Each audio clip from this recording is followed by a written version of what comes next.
우리들의 싸울 것은 혈기 아니요 우리들의 싸울 것은 육체 아니요 마귀 권세 힘써서 비춰버리고 죽을 영혼 살릴 것에 일심으로써 힘써 나가세 일심으로써 힘써 싸우세 마귀들의 군사들과 힘써 싸워서 승전보를 올리기까지 우리들의 입은 가운데가 아니요 우리들의 가진 점 강철 아니요 하나님께 받아가는 평화의 보고 거룩하신 말씀이로다 일심으로써 힘써 나가세 일심으로써 힘써 싸우세 마귀들의 군사들과 힘써 싸워서 승전보를 올리기까지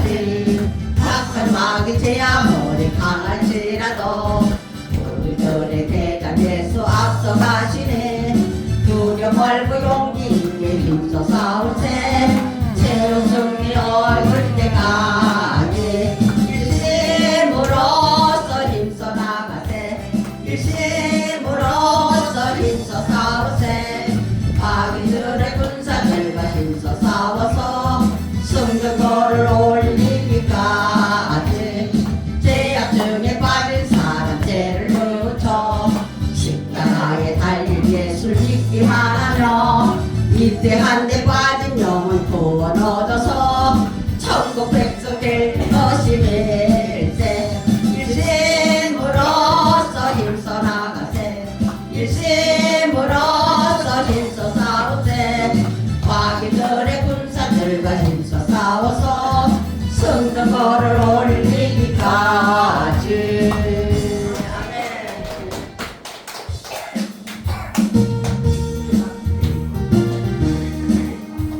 주를 앙거하는 자 올라가 올라가 목소리같이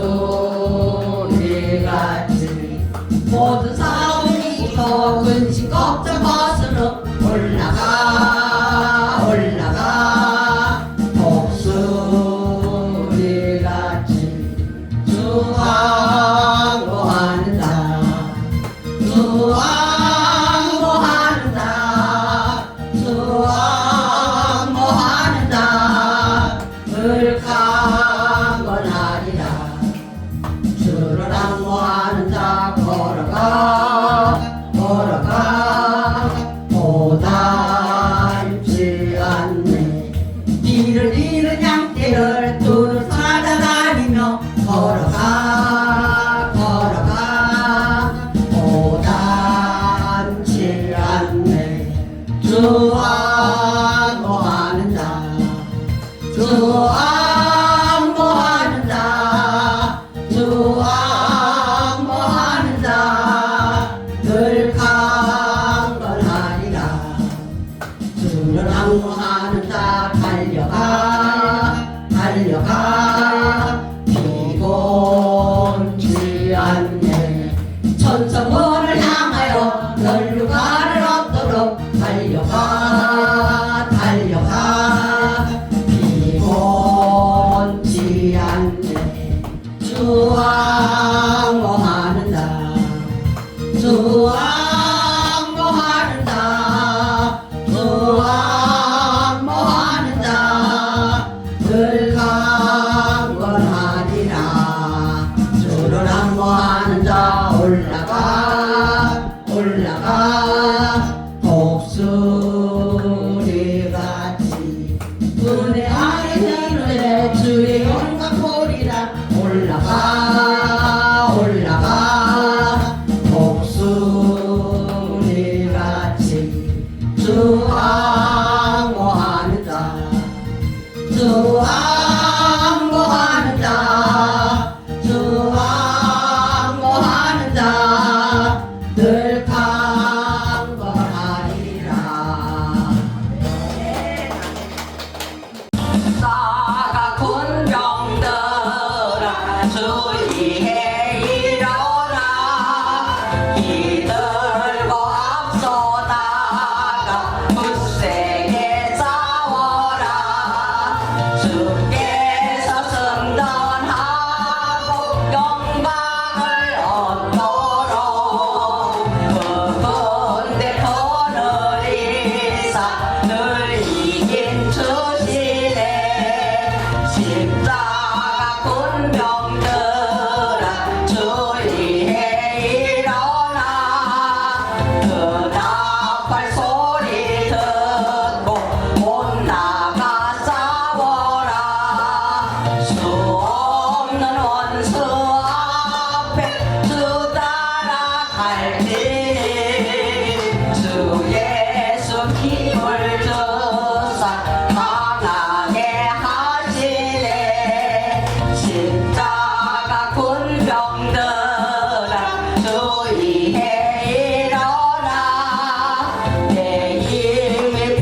말씀은 많이 들었잖아, 그죠? 너희는 이 세대를 본받지 말라. 근데 우리는 세상 것이 너무나 좋고 또 세상에서 들려지는 소리가 많다 보니까 세상 것을 안 따르면 나는 세상의 도탁이고 세상에서 어쩌면 나고자처럼 보이기 때문에 우리는 끊임없이 세상을 따라가려고 합니다. 세상 것을 붙들려고 합니다. 세상 것이 내 안에 채워져야 만족을 누릴 수 있다고 생각하니까 우리는 세상을 바라보면서 살 수밖에 없습니다. 그러나 우리 하나님께서는 말씀합니다. 너희는 이 세대를 본받지 말라. 우리가 세상을 본받지 않고 하나님의 말씀과 하나님의 뜻을 본받으면 그 안에 영적인 능력과 은혜로 말미암아 세상을 바라볼 수 있는 눈이 있어요. 우리가 세상 것을 통달한 다음에 아무리 세상 것이 내 안에 들어온다 할지라도 우리는 하나님의 나라를 볼 수 없어요. 그러나 우리가 하나님의 은혜 가운데 영적인 믿음과 하나님이 주시는 이 세대를 본받지 말고 하나님의 말씀대로 살아가고 하나님을 본받기를 원하면 예수 그리스도가 내 안에 들어오면 성령께서 주시는 은혜로 또 우리가 세상을 바라볼 수 있는 능력이 생겨요. 그 능력이 있어야 우리가 세상 가운데 살아감에 있어서 조급함도 없어요. 두려움도 없어요. 미움과 시기도 없습니다. 그런 오늘의 말씀을 통해서 다시 한번 저와 여러분들이 하나님의 뜻을 붙들고 협력해서 소원을 이루는 삶이 되기를 원합니다. 많은 사람들이 오늘 말씀을 통해서 내가 하나님 말씀 안에서 협력해서 소원을 이루면 나는 세상에서 뭔가 잘 될 것이라고 생각합니다. 하나님 말씀 안에서 협력해서 이렇게 살다 보면 하나님은 나에게 은혜도 줄 것입니다. 나에게 사업도 잘 되게 할 것이고 내가 건강도 좋아질 것이고 가정의 문제도 해결될 것입니다 라고 생각합니다. 그러나 우리 하나님께서는 오늘 우리들에게 말씀하는 것은 믿음의 사람이라 할지라도 병 걸립니다. 사업도 망할 수 있습니다. 가정 문제도 힘들고 어려운 문제 안으로 들어갈 수 있습니다. 그러나 우리 주님께서 말씀하시는 이 협력해서 소원을 이룬다는 말씀이 진정한 어떠한 의미인지 저와 여러분들이 한번 이 말씀을 붙들고 하나님의 은혜 가운데 살아가는 삶이 되기를 간절히 원합니다. 사도 바울이 말하는 선은 우리가 생각하는 선과 다를 수 있습니다. 8장 앞부분에서 바울 사도는 현재의 고난이 장차 나타날 영광과 좋게 비교할 수 없느니라 이렇게 말씀했습니다. 그런데 바울 사도는 평생 박해와 불안 속에서 살아온 사람입니다. 오직 힘들고 어려운 여정 속에서 살아왔는데도 불구하고 그는 오늘 우리들에게 말씀하시는 내용은 얼마나 하나님과 예수 그리스도의 복음이 자신의 인생에서 최고의 가치를 두고 살아왔는지에 대해서 말하고 있는 겁니다. 바울 사도가 온전한 마음으로 평안히 살아온 적이 별로 없습니다. 그는 매를 맞았고요. 감옥에 갇혀 있었고 파선도 했고 배고프고 목마르고 추위에 떨면서 오직 복음을 증거했습니다. 이 복음을 증거하는 여정 속에는 세상 것이 내 마음에 들어왔으면 내가 이 일을 지금 왜 하고 있나? 내가 이 일을 한다고 돈이 생기나 명예가 생기나 아무것도 없는데 내가 왜 그 복음의 예수 그리스도의 복음을 내가 전할 수밖에 없고 이것을 전하도록 왜 하나님은 나를 부르셨나 생각하면서 원망되어 있을 겁니다. 하나님 왜 나를 부르셔가지고 이렇게 고통 가운데 고난 가운데 저를 이렇게 놓아주십니까? 라고 얘기했을 겁니다. 그러나 바울 사도는 자기 인생 가운데 모든 여정 속에서 하나님이 당신과 함께 한다는 사실을 눈으로 확인하였고 내 안에 성령님이 계시고 성령님의 이끌림을 받아서 나는 모든 사역을 내가 내 생명이 있는 한 그 생명을 다해서 살기를 원했습니다. 그렇기 때문에 바울 사도는 자신의 여정 속에서 능하신 하나님의 손길을 알았어요. 내가 하나님의 손길을 알았다는 것은 나와 함께 하시는 하나님을 알았음으로 말미암아 당신은 어느 고난 가운데 있다 할지라도 그것을 고난으로 여기지 아니하고 하나님의 말씀을 증거하는 것이 내게 하나님이 준 사명이라고 생각했기 때문에 그것을 전하는 일에 목숨을 걸고 삶을 살아왔던 겁니다. 오늘 우리는 내가 살아가는 삶의 여정도 여러분 어느 곳에 목표를 두냐면 하나님이 나에게 위임하신 하나님은 나에게 부르신 그 목적에 살아가는 삶을 살아갈 때 내가 당하는 많은 문제들을 이렇게 바울 사도와 같이 감당하면서 이룰 수 있어요. 내가 어려운 일이 당해도 내 목적은 그리스도의 복음을 전하는 것이고 주님이 날 구원해 주신 그 은혜에 감격하고 감동함으로 말미암아 살아가기 때문에 내가 당하는 어려운 이 문제쯤이야 능히 믿음으로 감당할 수 있는 것입니다. 아멘. 바울이 말하는 것은 우리가 예수 그리스도를 닮아가는 것이 하나님께서 우리에게 보내주신 선입니다.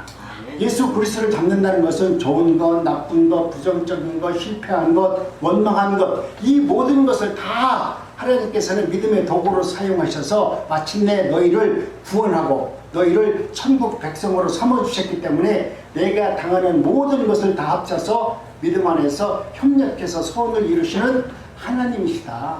아멘. 이렇게 지금 말씀하고 있는 것입니다. 그렇기 때문에 29절에 보니까 하나님이 미리 아신 자들을 또한 그 아들의 형상을 본받게 하려고 그렇게 미리 정하셨느니라. 예수님께서 그 형상을 닮으도록 예수님은 고난 가운데 모든 것을 당하셨지만 하나님이 이 땅에 오셔서 우리에게 주신 예수님에게 주신 그 사명을 온전히 이루는 것을 가장 기쁨으로 여겼기 때문에 죽음도 그렇게 받아들였다는 거예요. 그렇기 때문에 오늘 우리도 하나님께서 우리를 정하셨다면 예수님의 형상을 본받는 저와 여러분들이 되기를 원하는 것이 협력해서 선을 이루는 것입니다. 그렇기 때문에 우리는 누구를 만나든지 그 사람과 만나서 어떤 문제가 있든지 협력해서 좋은 열매를 맺어야 돼요. 아멘. 나는 당신을 만나서 참 좋아. 당신을 만나서 믿음이 성장했어. 나 당신을 만나서 정말 내 마음에 위로를 받았어. 당신 때문에 내가 다시 소망을 얻고 교회에 다니는 것이 행복했어. 권사님, 집사님 감사합니다. 여러분 이런 말씀을 들을 수 있어야 돼요. 아멘. 내가 예수를 믿는데 당신 때문에 내가 교회 안 나가요. 내가 시험 든 사람 찾아가서 만약에 왜 교회 안 나오세요? 아이고 가려고 그랬는데 그 권사 때문에 그 집사 때문에 못 가요. 아니 집사님 권사님 바라보지 말고 예수님 바라보면 안 돼요? 아 근데요 그게 안 돼요. 아 좀 저 좀 바라보세요. 그러면 아이고 그게 안 된대. 그러니까 나보다도 저 나쁜 놈이 더 싫은 거야. 여러분 이렇게 믿음 생활을 하면 이것은 하나님이 별로 기뻐하지 않을 겁니다. 우리가 예수님을 온전히 믿으면 다른 사람이 그런 손가락질 당할 일이 거의 없어요. 아멘. 그렇기 때문에 오늘 우리는 나를 만나서 하나님은 뭡니까? 선을 이루고 나를 만나서 정금 같은 믿음으로 살 수 있는 은혜를 우리에게 허락하여 주는 겁니다. 아멘. 욥도 그랬습니다. 힘들고 어진 여정 속에서 23장 10절에 보니까 뭐라고 말하냐면 그러나 내가 가는 길을 그가 아시나니 내가 걸어가는 그 발걸음을 우리 주님께서 아시나니 아멘. 그런데 그가 나를 단련하신 이후에 나를 정금 같게 하나님께서 사용한다는 거예요. 아멘. 하나님께서는 나의 갈 길을 아는데 나를 가는 길을 가만히 나를 갖다 복된 길을 인도하는 것이 아니라 그 길에서 하나님의 뜻을 이루기 위해서 뭐라고 말하냐면 나를 단련한대요. 아멘. 그리고 나를 갖다 정금같이 만든대요. 아멘. 얼마나 좋아요? 아멘. 그런데 우리는 이 말씀을 들어보니까 하나님은 나를 단련하시고 나를 정금같이 만드니까 할렐루야 그러는데 여러분 단련과 정금이 되려면 여러분 고난이 있습니다. 아멘. 재련 과정이 있습니다. 아멘. 여러분 재련소 가보셨어요? 재련소 가면요 금 만들려면 보통 일이 아니에요. 내가 몇 번 얘기했잖아요. 제 아버지가 광산이기 때문에 금 만드는 걸 제가 도사예요. 하도 어렸을 때 많이 봐서 우리 집 그 뭐라고 빈마당 가면은 재련소가 조그맣게 있어요. 광산 재련소도 있지만 우리 집 빈마당에도 조그맣게 있어요. 그럼 사람들이 와가지고 죄송한 얘기지만 그분들이 광부들이 몰래 훔쳐오는 거야. 나는 그때 그런 건 줄 알았어. 왜 그러냐면 이분들이 이 노다지를 만나면 금덩어리가 보이잖아요. 그러면 그걸 갖다가 다 넣어야 되는데 그 속에서 그 금덩어리를 자기들이 어떤 방법으로 훔쳐가고 나온다고. 그러니까 광산에서는 지금은 뭐 어떻게 하는지 몰라도 지금은 이제 뭐 이렇게 카메라가 있어가지고 다 조사한다고 해요. 근데 그때는 그게 없잖아요. 그러니까 어떤 분들은 심지어 먹기도 한대요. 네, 그것을 돌덩이를 먹기도 한대요. 그래가지고 나중에 그걸 갖고 가지고 재련을 해야 돼. 집에서 막 빻아가지고 그런 걸 보면은 얼마나 정금으로 만들려고 얼마나 고생하는지 몰라요. 돌덩이를 다 태워가지고 밀가루보다 더 곱게 빻아야만 정금으로 만들 수 있는 재련 과정이 있습니다. 오늘 우리가 하나님의 은혜 가운데 우리도 지금 말씀하신데 나를 단련하신 이후에 정금같이 되게 하려면 우리에게는 불같은 시험이 있다는 거예요. 재련 과정이 있다라는 거예요. 여러분 그 과정을 통과하지 않으면 정금이 될 수 없기 때문에 우리 하나님은 내가 너와 협력해서 너의 그 모든 재련 과정 속에도 내가 너와 함께 하여서 이 과정을 넘길 수 있도록 은혜를 주어서 내가 반드시 너를 정금으로 만들 테니까 어려움과 시련 가운데 있다 할지라도 나를 믿어라. 나를 의지해라. 나를 바라봐라. 그러면 내가 네가 견디지 못한 그 고난 중에 있다 할지라도 반드시 나는 내 옆에서 그 고난을 이길 수 있도록 내가 너를 도와주겠다. 아멘. 오늘 우리는 이렇게 하나님의 은혜 가운데 살 수 있는 하나님의 자녀가 된 것이 우리에게 축복입니다. 아멘. 마찬가지로 우리가 그리스도를 닮아가려면 고난과 용궁나에서 재련 과정을 반드시 청구해야 되지만 이 과정은 너무나 고통스럽습니다. 그러나 하나님께서는 모든 것을 우리에게 사용하셔서 하나님의 능력과 은혜를 사용하셔서 우리로 하여금 그 고난 가운데 기뻐할 수 있고 감사할 수 있고 지금 사도 바울과 같이 그렇게 복음을 전하는 일에 대해서 두려워하지 아니하고 하나님의 일을 감당할 수 있도록 하나님은 우리에게 은혜를 베풀어 주는 것입니다. 여러분 삶 속에서 지금 내가 이해할 수 없는 고통이 있습니까? 내가 감당하지 못할 육신의 아픔이 있습니까? 이 모든 것도 어쩌면 하나님이 나를 통해서 하나님의 정금 같은 믿음으로 만들기 위해서 하나님은 우리에게 시험을 줄 수 있습니다. 그런데 그 시험 때문에 낙심하거나 낭망하지 마시고 사도 바울과 같이 그 고난 중에도 내가 당하는 모든 고난 중에도 우리 주님은 나와 함께 하셔서 내가 오듯이 예수 그리스도 은혜 가운데 정금이 되도록 우리 하나님은 나를 도와주실 겁니다. 아멘. 어려운 중에서도 누구를 원망하지 않고 하나님을 바라보면서 찬송할 수 있는 믿음을 나에게 허락하여 주시옵소서. 아멘. 하나님은 여러분의 삶의 모든 조각을 심지어 아픔과 실패 이 모든 것을 다 통과하면서 우리에게 선한 목적으로 사용하는 삶을 허락하여 주는 것입니다. 아멘. 지금은 내가 살아가는 여정 속에서 내가 당하는 많은 일들 앞에서 이해하지 못한 일들이 많이 있을 겁니다. 그것을 다 이해한다면 여러분 이미 우리는 고난을 통과한 사람입니다. 그런데 내가 당하는 이런 일들은 내가 이해 못하는 그런 일들이 있다 할지라도 여러분 두려워하지 마세요. 또 원망하지 마세요. 나중에 내가 내 삶의 여정을 뒤돌아보면 그때 내가 그 고난 중에 하나님은 나와 함께 하셨구나. 아멘. 나는 그렇게 원망했고 그렇게 미워했고 그렇게 힘들었는데 하나님이 그 여정 속에서도 나를 붙들어 주셔서 하나님의 은혜 가운데 살아갈 수 있는 힘을 주셨구나. 그 고난을 통과한 것은 내 능력으로 된 것이 아니라 하나님의 능력으로 되었음을 고백하는 은혜가 있는 것입니다. 아멘. 여러분 이와 같이 저와 여러분들의 삶 속에서는 하나님의 뜻을 바라보면서 살 수 있기를 바랍니다. 그러면서 너희는 이 세대를 본받지 말라. 하나님께서는 이야기합니다. 하나님의 은혜 가운데 우리가 세상 사람들의 삶을 바라보면서 누구를 원망하기 시작하면은 끝이 없잖아요. 그런데 요셉의 이야기를 여러분 기억하십니까? 내가 사랑했던 형제들이 나를 갖다가 노예로 팔아버린 것이 아니라 죽여버리려고 땅속에다 묻어버리려고 했어요. 근데 그 형제 하나가 죽이지는 맙시다. 그리고 땅속에다 놔뒀는데 그 불에서 어떻게 살아나왔잖아요. 살아나와서 괜찮은 줄 알았더니 결국 노예로 팔려갔어요. 노예로 팔려가서 온갖 일을 당했는데 거기서도 인정을 좀 받을 만하니까 또 시기 질투를 받아가지고 모함을 받아가지고 감옥으로 갑니다. 감옥으로 가서 또 얼마나 많은 고난을 당합니까? 내가 꿈을 해석하고 그랬더니 금방 될 줄 알았는데 금방 되는 것이 아니라 오랫동안 시험과 환난 가운데 있습니다. 그런데 하나님께서는 이 모든 것을 하나님의 뜻 가운데서 하나님의 능력으로 사용하기 위해서 요셉의 총리를 세우기 위해서 그리고 총리가 세워진 이후에 자신의 형제와 그 나라 가나안에 있는 모든 족속들을 살리기 위해서 하나님은 미리 예비하셔서 그 고난 과정과 그 여정을 겪게 하셔서 결국 나라와 민족을 내 가정을 여러분 구원하는 지도자로 세워주는 겁니다. 여러분 이 여정 속에서 만약 요셉이 하나님의 뜻을 몰랐다면 하나님의 은혜를 몰랐다면 요셉이 과연 그 통과를 했을 겁니까? 고통을 당할 때 뭐라고 할까요? 아니 우리 형들이 나를 팔았어?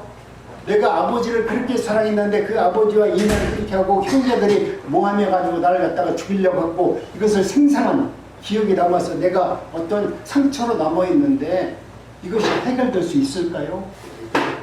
나는 내 주변에서 많은 분들이 당신이 당한 어렸을 때 당한 작은 상처로 인해서 오늘까지도 행복하지 못한 분들 많이 봐요. 왜 그러냐면 내가 어렸을 때 내 부모에게 나아간 내가 당했던 상처, 형제들이 나에게 행했던 그 나쁜 상처 때문에 내가 삶의 여정 속에서 그것이 생각나서 옳은 길로 가지 못하고 실패했고 그것 때문에 내 마음의 두려움과 아픔과 슬픔이 날마다 밀려올 때마다 나는 괴로워가지고 하나님의 뜻을 바라보지 못하고 살았던 내 자신을 바라보면서 원망한 사람이 얼마나 많습니까? 그 여정 속에서 만약에 지금 요셉과 같이 하나님이 나에게 그 여정을 통해서 하나님의 나라가 어떤 나라인지 알게 해주기 위해서 그 과정을 했다라고 하면 그 형제들과 내 가족들은 이해할 거 아닙니까? 죄송한 얘기지만 제 동생도 어렸을 때 어머니한테 상처를 많이 받았는 모양이에요. 나는 상처를 안 받았기 때문에 나는 그냥 모르겠어요. 근데 우리 내 동생 이 친구는 지금도 명절 때만 되면 엄마 아버지 생각하면은 엄마 생각하면 원망이 와가지고 술을 먹어야 돼. 왜 형은 그렇게 잘해주고 자기한테는 왜 그렇게 못되게 했는지 우리 어머니가 생각할수록 기분이 나빠가지고 문제가 잘못이잖아요. 잘못이면 또 그때 그 어머니가 나한테 말했던 그 어머니가 나를 사랑하지 않았던 그 상처가 나를 근del해서 나를 온전한 사람을 만들지 못해요. 지금까지도 이 순간까지도 그 술로 그 어려운 과정을 통과하려고 합니다. 얼마나 안타까워요. 이것이 오늘 많은 사람들이 자신이 갖고 있는 상처들을 이기지 못하는 겁니다. 그런데 오늘 하나님의 은혜 가운데 요셉은 나중에 형들에게 뭐라고 말하냐면 이렇게 말을 합니다. 정말로 놀랍잖아요. 지금 자신이 이 아름다운 멋진 지금 애굽의 총리의 모습으로 서 있고 형들은 저렇게 무릎 꿇고 지금 요셉 앞에 있는 겁니다. 요셉은 나중에 형들에게 이렇게 말하죠. 당신들은 나를 헤아려 하였으나 당신들은 나를 죽으려 하였으나 하나님은 그것을 선으로 바꾸사 모든 것을 하나님이 협력해서 선으로 만드셔서 오늘과 같이 많은 백성들의 생명을 구원케 하려고 나를 그 여정 속에 그 과정 속에 나를 보내서 오늘 마침내 하나님의 뜻을 이루게 하셨느니라. 여러분 이것이 놀라운 믿음 아닙니까? 여러분이 당하는 많은 여정 속에 그것을 원망하지 말고 이 과정을 통과한 다음에 지금 요셉과 같이 하나님께서 이 과정을 통해서 하나님이 누구이신가를 알게 해주시는 그 하나님을 나는 만났습니다. 그래서 나는 하나님의 은혜 가운데 협력해서 손을 이루시는 하나님을 경험했기 때문에 요셉은 자기의 생명이 끝나는 그날까지 하나님을 신뢰하고 하나님의 말씀 가운데 승리할 수 있습니다. 여러분 우리가 당하는 일들 지금 내가 우리 믿음 안에서 사는 나도 이해하지 못할 때가 있습니다. 하나님의 일하고 계신다고 믿고 있지만 왜 이렇게 이 여정이 긴지 나도 끝냈으면 좋겠습니다. 그러나 하나님께서는 반드시 내가 당하는 모든 여정과 과정과 삶을 통해서 선한 열매를 맺을 수 있도록 하나님은 나에게 협력하셔서 뜻을 이룰 수 있는 은혜를 허락하여 주는 것입니다. 우리는 이제 하나님께서 7번째 열쇠를 통해서 하나님이 우리에게 주시는 말씀을 다시 한번 생각해 봅니다. 그동안 내가 하나님의 말씀 가운데 우리가 믿음 안에서 승리할 수 있는 믿음의 열쇠를 지금 한 번, 두 번, 세 번, 3회에 걸쳐서 계속 얘기하고 있는데 이거는 6번째입니다. 로마서 10장 9절 10절 말씀인데 여러분 구원을 어렵다고 생각하는 분들이 있습니다. 교회에 나와서 하나님의 말씀대로 사는 게 결코 쉽지 않다라고 말씀하는 분들이 있습니다. 많은 분들은 내가 구원을 얻으려고 하면은 뭔가 내가 교회에서 그런 대로 어떻게 믿음 생활을 잘 해야 될 거라고 생각하는 분들도 있습니다. 금식을 얼마나 했고 내가 기도를 몇 시간 했고 내가 방언을 하고 선행을 하고 또 하나님 앞에 11조를 얼마나 드렸는지 이런 것이 있었을 때 하나님은 그래도 나를 구원해 주지 않을까 하는 생각도 합니다. 그래서 어떤 분들은 아이고 나 이것도 못하니까 봉사라도 해야지 하면서도 봉사하는 분들도 있습니다. 그러나 하나님 오늘 우리는 하나님의 은혜 가운데 저와 여러분들이 말씀하는 것은 예수 그리스도를 믿는 믿음 안에서 구원을 얻는다는 이 확실한 믿음으로 믿음 안에서 진리 안에서 자유를 얻었으면 좋겠어요. 내가 무엇을 해야만이 무엇을 드려야만이 무엇을 어떻게 내가 행하여만이 되는 것이 아니라 하나님이 나에게 주신 그 구원의 은혜로 살아가면 됩니다. 그 믿음으로 교회에 나와서 협력해서 선을 이루고 내가 하나님의 은혜가 내 안에 충만하면 여러분 어떻습니까? 내 생명까지 드리는 일을 여러분 두려워하지 않습니다. 오늘 우리는 하나님의 뜻 가운데서 하나님의 말씀 가운데 믿음의 고백을 하면서 살아가시기 바랍니다. 하지만 바울 사도도 놀라운 진리의 길을 우리에게 말씀하는데 그것이 바울이 말하는 구원의 전부입니다. 복잡한 의식이 없다는 것입니다. 어려운 수행도 없다는 것입니다. 지금 이 자리에서 믿음으로 믿고 입으로 시인하면 된답니다. 우리가 믿음으로 예수 그리스도를 믿는 믿음으로 내가 하나님 앞에 내가 지정의를 갖춰서 저는 예수님이 나의 구주를 믿습니다. 입으로 이렇게 고백만 하면 되는 것입니다. 근데 내가 믿지도 않으면서 나는 예수님을 믿습니다. 나도 예수 잘 믿어요. 믿습니다. 여러분 이것은 우리의 믿음이고요. 우리 하나님은 우리 예수님은 여러분의 심장 패부를 바라봅니다. 네가 지금 필요해서 아멘 하는지 하나님을 믿는다고 하는지 우리 하나님을 안다는 거예요. 그렇기 때문에 우리가 여기서 쉬운 말 같지만 믿음으로 믿고 입으로 시인한다는 말이 결코 이게 쉬운 말이 아니란 말이에요. 예수님을 주님으로 시인하면 주님이란 말은 내가 단순히 주님 이렇게 부르는 것은 존칭이 아니라 주님은 나의 만왕의 왕이십니다. 내가 그 왕 앞에 내가 그 순복합니다. 그 말씀을 듣기를 원합니다. 그 명령 앞에 내가 순종합니다. 이것이 되어진 것이 마음으로 믿는 믿음 아니겠습니까? 내가 더 이상 내가 삶의 주인이 아닙니다. 내가 주님 앞에 나와서 주님 내 문제를 놓고 기도하지 않겠습니다. 내가 주님을 나에게 만왕의 왕이라고 하면 주님의 내가 왕이라고 하면 우리 왕이 잘 되는 일에 내가 기도를 해야죠. 왕이 의를 행하시고 왕의 일에 대해서 내가 기도를 해야지 내가 왕은 내 마음에 예수님이 왕이라고 하면서 내가 지금 아무것도 아닌 내가 왕 앞에 나와서 맨날 주인처럼 왕을 갖다가 왕이시오 이거 해주시오 저거 해주시오 그러면 그게 왕입니까? 왕으로 섬기는 겁니까? 여러분 이제는 예수님이 내 삶의 주인이라고 선언할 수 있는 믿음이 되어지시기를 원합니다. 이것은 내 뜻이 아니라 주님의 뜻대로 나는 살기를 원합니다. 내 뜻은 이렇지만 내가 원하는 바는 이거지만 하나님 내 뜻과 내가 원하는 바를 내려놓고 나는 하나님의 말씀이 지금 믿어지지 않지만 그것이 이루어지고 성취되는 것까지는 어떤 과정이 있는지 모르지만 내 뜻을 내어버리고 하나님께서 주시는 말씀을 저는 그 말씀을 믿고 따르기를 원합니다. 그 말씀에 나도 생명을 얹어서 예수 그리스도의 생명이 하나님께 상달된 것처럼 나도 십자가에 내 생명을 담아서 하나님의 말씀대로 순종하기를 원합니다. 아멘. 여러분 그 길을 걸어갈 때 여러분의 걸음은 사뿐사뿐 걸어갈 수 있어요. 아멘. 네. 나를 내려놓으면 나의 욕망과 나의 삶을 내려놓으면 여러분 우리의 삶은 가볍습니다. 두려움도 없고요. 아쉬움도 없습니다.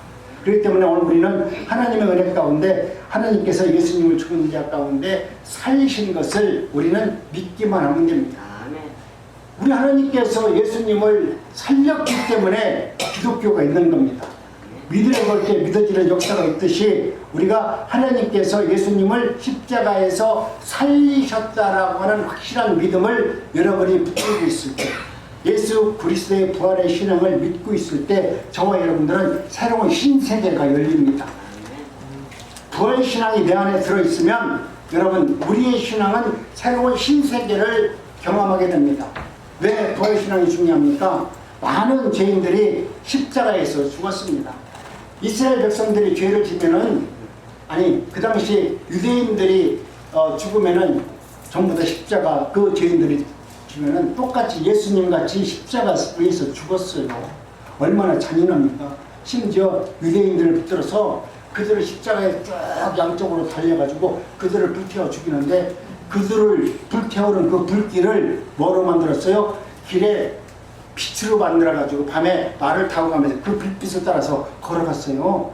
사람들 갖다가 말 그대로 기름 소세지처럼 태웠다니까요. 그런 죄를 그 당시 죄인들이 다 십자가형에 들여서 죽으셨습니다. 근데 예수님도 똑같이 그들과 똑같은 모습으로 죽었어요.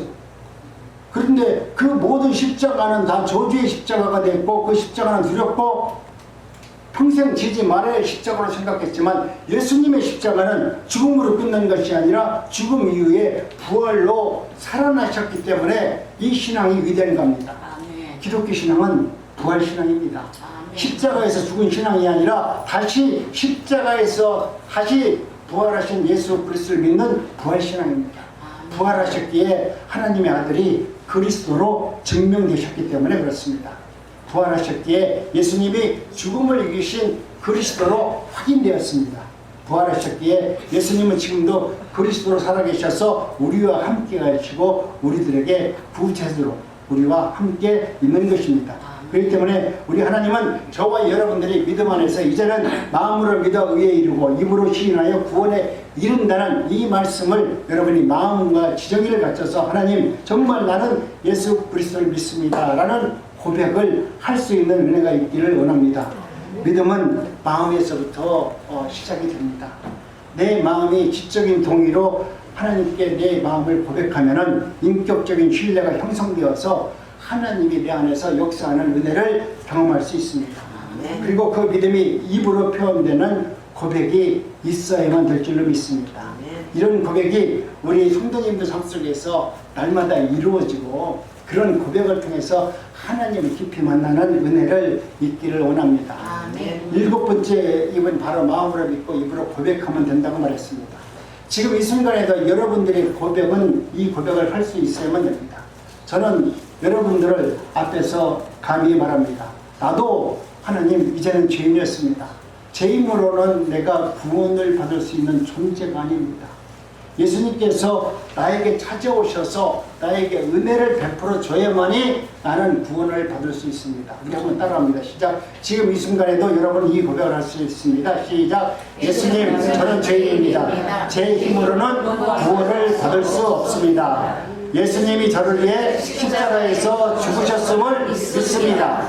예수님의 죽으신 자 가운데서 살아나셨음을 나는 믿습니다. 이제부터 예수님을 제 삶의 주인으로 모시겠습니다. 예수님 제 인생의 왕이 되어 주시옵소서. 이 고백이 여러분이 진실한 마음으로 고백이 되면 천국문이 열리고 하나님의 나라가 새로 열리는 은혜를 경험하게 됩니다. 여러분 복잡한 절차가 없습니다. 예수님을 믿는데 어떤 과정이 어려운 과정이 없습니다. 하나님의 은혜 가운데 이렇게 말씀으로 고백을 하게 되면 하나님은 내 안에서 구주로서 나의 주인으로서 나를 역사하셔서 하나님의 나라가 어떤 나라인지를 알게 해주는 것입니다. 마지막으로 8번째 요소인데요. 그러므로 형제들아 내가 하나님의 모든 자비하심으로 너희를 권하노니 너희의 몸을 하나님이 기뻐하는 산 제물로 드리라. 오늘 우리는 하나님의 은혜 가운데 살아온 많은 은혜자 또 성경에 기록된 사도들 이 모든 사람들의 삶의 여정을 가만히 보면은 말이죠. 그분들은 무엇을 하나님께 드린 것이 없어요. 그분들이 물질을 많이 드렸다는 말이 없어요. 그분들이 하나님의 일을 하기 위해서 기도를 밥 먹고 그렇게 예수님처럼 40일 금식한 사람도 없어요. 우리는 무엇을 하든지 하나님이 하셨어요. 누구 때문에 누가 기도해서 된 건 아닙니다. 그것은 우리가 내가 가족이기 때문에 내 형제이기 때문에 내가 이루어지든 이루어지지 않든 간에 내 믿음으로 기도하는 거예요. 내 믿음이 있으니까 그렇게 기도할 수 있는 거예요. 근데 그 기도 때문에 내가 그렇게 되었다는 것은 아니에요. 왜? 그러면 하나님께서 나를 택하신 목적과 지금 우리나라 기독교 역사가 다 바뀌어버려야 돼. 하나님은 우리를 죄인 중에 불렀는데 에? 하나님이 택하시고 지명하셨는데 누구 때문에 내가 교회를 다니고 누구 때문에 뭐가 되고 무엇 때문에 내가 잘 된다면 여러분 하나님이 필요 없잖아요. 맞습니다. 네. 그러니까 전도사님은 그 말을 갖다 그렇게 쉽게 하지 마세요. 오늘 우리는 하나님의 은혜 가운데 삶의 전부를 하나님께 내어드리시기를 간절히 바랍니다. 마음을 새롭게 함으로 변화를 받으라고 우리 주님은 말씀합니다. 오늘 우리는 어떤 형태이든지 간에 하나님이 우리를 부르셨기 때문에 우리는 겉모습만 살짝 바꾸지 말고 이제는 하나님께서 주시는 말씀을 통해서 내면의 세계가 완전히 바뀔 수 있는 은혜가 있기를 원합니다. 아멘. 너희 몸을 거룩한 산 제물로 드리라. 구약 시대에는 여러분 죽은 제물을 드렸지만 이제는 주님께서 예수 그리스도를 산 제물로 받아들였듯이 오늘 우리도 하나님의 은혜 가운데 우리의 삶의 모두를 하나님의 말씀 가운데 내 전부를 내어드릴 수 있는 믿음이 여러분 삶 속에서 내어 살아가기를 간절히 원합니다. 아멘. 너희는 이 세대를 본받지 말고 오직 예수 그리스도를 말씀을 본받아서 하나님의 선하시고 하나님의 뜻이 무엇인지를 분별하는 은혜가 우리의 삶 속에서 나타나기를 원합니다. 아멘. 바울 사도는 말합니다. 완전히 하나님의 은혜 가운데 형태 자체가 바뀌는 것을 의미합니다. 내가 변화를 받아라 그러니까 내가 잠깐 변하는 것이 아니라 내 인생의 모든 가치관이 삶의 가치관이 변화된 것을 말합니다. 내가 이제는 옛날의 김영희가 아니고 옛날의 사회에서 어떻게 살아왔던지 그 존재 자체를 인정하는 것이 아니라 이제는 나라는 존재가 완전히 저는 바뀌어버렸어요. 아멘. 내가 어려서부터 내가 살아온 예수님을 만나기 이전과 만난 이후의 삶은 나는 내 인생의 가치관과 삶이 완전히 바뀌어버렸어요.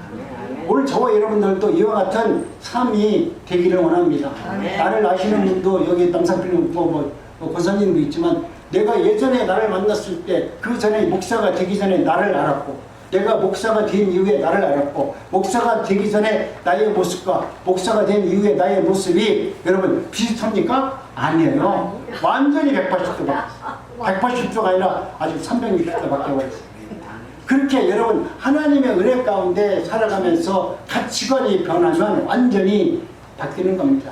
지금 여러분 살짝 내 모습 바꾸지 마시고요. 완전한 존재로 바뀌어주시길 원합니다. 아멘. 그래야 하나님의 은혜 가운데 오늘 우리들로 하여금 하나님의 뜻을 이룰 수 있는 존재로 하나님은 만들어 올라가는 것입니다.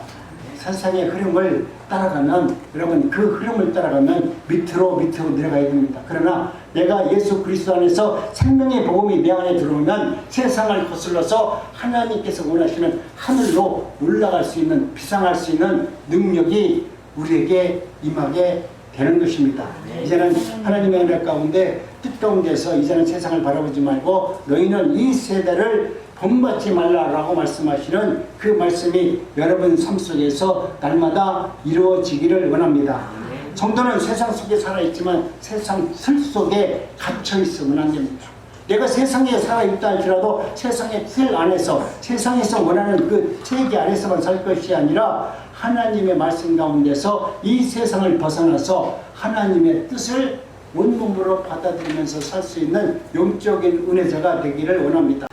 오늘 우리는 이와 같이 내가 이제는 내가 마음이 변하고 생각이 변하면 말이 변하는 이 은혜를 경험함으로 말미암아 내가 하나님의 은혜를 이렇게 받았어요, 이렇게 할 수 있어요 라고 사실 고백하는 것도 우리는 어쩌면 교만일 수도 있습니다. 내가 하나님께서 내게 주어진 것에 대해서 감사하고 내가 잘하는 것 때문에 혹시 다른 분이 시험이 든다면 내가 옳은 것을 행하는 것처럼 보이는 이 행동 때문에 다른 분이 시험이 든다면 여러분 그것도 멈출 수 있어야 돼요. 나로 인해서 나 때문에 어떤 문제 때문에 내가 시험을 드는 행동을 나로 인해서 이루어진다면 우리는 그 일도 멈출 수 있어야만 되는 것입니다. 세상은 세상은 우리의 생각을 매일 바꾸려고 하지만 우리는 더욱 하나님의 말씀으로 새롭게 변화되는 삶을 살아낼 수 있는 은혜가 있어야만 되는 것입니다. 하나님의 뜻은 세 가지 특징이 있는데요. 이것은 다른 것이 아니라 하나님께서 우리에게 말씀하는 것은 뭐라고 말씀합니까? 하나님께서 말씀으로 우리의 생각을 새롭게 한다고 말씀합니다. 두 번째는 성령께서 말씀을 통해서 우리의 마음을 변화시킨다고 말씀합니다. 그래서 우리 성도님들은 날마다 하나님의 말씀을 볼 수 있어야 되고 보지 못하면 들을 수 있는 시간들을 찾아서 예배의 자리로 나오셔서 하나님의 말씀을 듣고 또 그 말씀을 들었다면 내가 한마디라도 기억하고 집에 가서 묵상할 수 있는 믿음이 있기를 원합니다. 오늘 우리가 하나님의 은혜 가운데 내 스스로에게 한번 물어보시기 바랍니다. 과연 나는 지금 세상의 기준으로 살고 있는가? 과연 나는 하나님의 말씀의 판단의 기준에서 내가 세상을 살고 있는가? 나는 정말 하나님의 말씀에 의해서 새로워지고 있는가? 하나님의 뜻을 분별하기 위해서 나는 말씀과 기도를 하면서 살고 있는가? 세상을 사람들에게 인정을 구하고 세상 사람들에게 사람들에게 존경을 받기 위해서 일하고 있는가? 나는 정말 하나님의 기쁨을 위해서 내가 살아가고 있는가? 여러분, 우리는 나의 스스로에 대해서 늘 하나님께 물어봐야 됩니다. 하나님, 이 일을 행하는데 하나님은 어떻게 생각하십니까? 내 생각은 이렇습니다. 내 생각은 이렇게 되기를 원합니다. 그런데 하나님의 뜻은 어디에 있습니까? 하나님의 뜻을 먼저 구하는 사람이 되세요. 내 생각은 내 마음속에 담겨있기 때문에 내 생각은 내가 알잖아요. 그런데 내 생각대로 하지 말고 내 생각이 그렇게 좋다 할지라도 하나님, 내 생각은 이러한데 하나님의 뜻은 어디에 있습니까? 하나님은 무엇을 원하십니까? 여러분, 한마디라도 하나님 앞에 내 자신을 내려놓는 기도를 하시기 바랍니다. 그러면 하나님께서 우리에게 새 일을 향하시고 하나님의 뜻이 무엇인지를 알게 해주셔서 하나님이 우리로 하여금 하나님의 영광에 이르도록 하나님은 역사합니다. 구원받은 성도의 삶의 방향은 한 문장으로 요약하면 첫째는 뭡니까? 이 세대를 본받지 말라고 말합니다. 세상의 가치관과 죄의 풍조에 자신을 맞추면서 살지 말고 이 세대를 본받지 말고 하나님의 뜻을 본받는 삶을 살라고 말씀합니다. 두 번째는 마음을 새롭게 함으로 변화를 받으라고 말합니다. 이 변화는 하나님의 말씀과 성령의 역사로 이루어지는 내적 변화를 말합니다. 내 욕심과 욕망이 있지만 하나님께 물어봄으로써 하나님께 여쭤봄으로써 하나님, 나는 이렇게 되기를 원하지만 하나님의 뜻이 어디 있는지 뜻을 구하는 믿음으로 살기를 원합니다. 첫째는 하나님의 뜻을 그 마지막 단계는 그 말씀을 분별하는 겁니다. 아, 하나님이 이렇게 얘기하시는 것 같구나. 내 생각은 이런데 하나님은 이렇게 말씀하시는 것 같구나. 내 마음이 새로워질 때 하나님이 선하시고 기뻐하시고 온전한 뜻이 무엇인지 알게 되어서 우리는 그 말씀 앞에 순종할 수 있는 하나님의 자녀의 삶을 살게 되는 것을 믿으시기 바랍니다. 기도합니다. 하나님.